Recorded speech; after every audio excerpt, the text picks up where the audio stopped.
41, we're following breaking news right now. This is what you're looking at. This was a chase suspect. The K-9 has now taken control, and this is what happens when the police release the K-9 to kind of subdue the suspect. That this guy was in a pickup truck, in a white Dodge pickup truck. The call came in originally as a domestic violence call, possible gun, not confirmed, and then he got in his truck.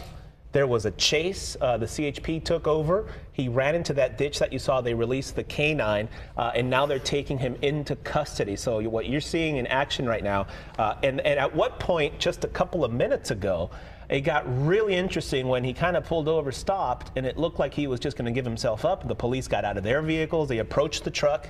But then the guy decided to take off after they kind of released the K-9 on him, and the chase continued. And that's kind of what we're looking at now is the end of the chase. His truck ended up in a ditch that you saw just moments ago. They released the K-9. The K-9 officer basically did his job and took the guy down. Wow. And that's what we're looking at now. And there you see, it looks like they do have that suspect now in custody. And over the past 5 minutes or so before we came to these pictures, we saw the chase happening. That if you were in the area or you heard anything or somebody made a call to you, yeah. The last known direction of where this was happening was on the 8. Yeah. It was the 8 eastbound, right around Waring Drive, and then it kind of kept going past the 67 Greenfield. The CHP took over control of the chase.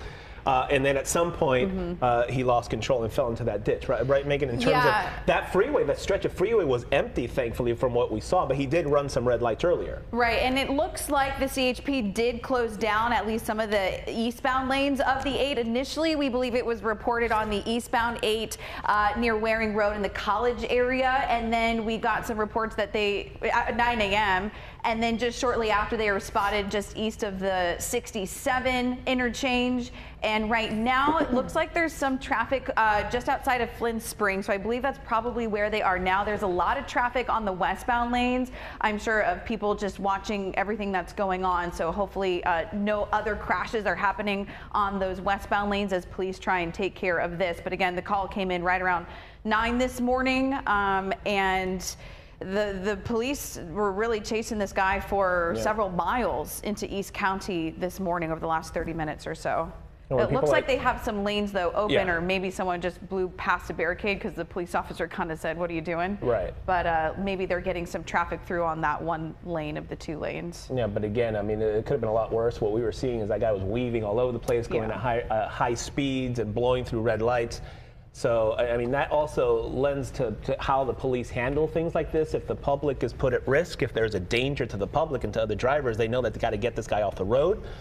And that's certainly what happened there. He ended up in that ditch, and now he is in custody after they put the K-9 on him. So, again, this was a pursuit that happened of the East County on the 8 eastbound. The suspect is now in custody.